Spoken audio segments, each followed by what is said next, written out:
अमूमन जब भी मरीज हॉस्पिटल आते हैं तो उनको हम बताते हैं कि कार्डियोजेनिक शॉक हो गया। शॉक का मतलब कोई भी शॉक का मतलब है तो बहुत गंभीर चीज होती है ना, उसको शॉक बोलते हैं। और जब इसके कार्डियक और ऐड हो जाता है तो वो चीज गंभीर हो जाती है। कार्डियोजेनिक शॉक होता है जब हार्ट अटैक आता है तो आपका बीपी डाउन चला जाता है। ऐसी कंडीशन में दो तरह के हार्ट अटैक आते हैं, अगर आगे की दीवार में एंट्री वाल है या पीछे की दीवार में पोस्टीरियर वाल है। अगर पोस्टीरियर वाल है तो उसमें थोड़ा पानी की बोतल चढ़ाते हैं या उसके साथ भी कुछ बीपी बढ़ाने की दवाइयाँ देते हैं। उसके अलावा अगर आगे के वाल में है तो उसमें उस कंडीशन में हम आइनोट्रोप्स देते हैं।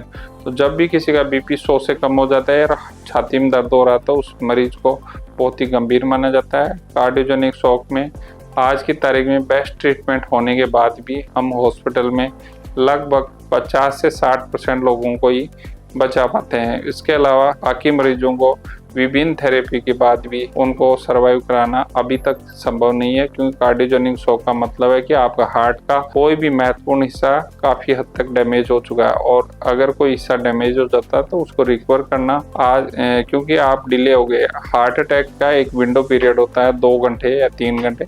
अगर इस समय से ज्यादा अगर आपने टाइम गुजार दिया और आपने कोई ट्रीटमेंट नहीं दिया तो फिर आप कार्डियोजेनिक शॉक में चले जाते हैं। शॉक में जाने के बाद ये मरीज को बचा पाना थोड़ा मुश्किल होता है। इसलिए जब भी आपको छाती में दर्द हो तो कोशिश करें जल्दी जल्दी अपने हॉस्पिटल पहुंचे, ताकि आपको कार्डियोजेनिक शॉक या किसी तरह का मैकेनिकल कॉम्प्लिकेशन ना हो, जिससे आपकी लाइफ का रिस्क ना बढ़े। धन्यवाद।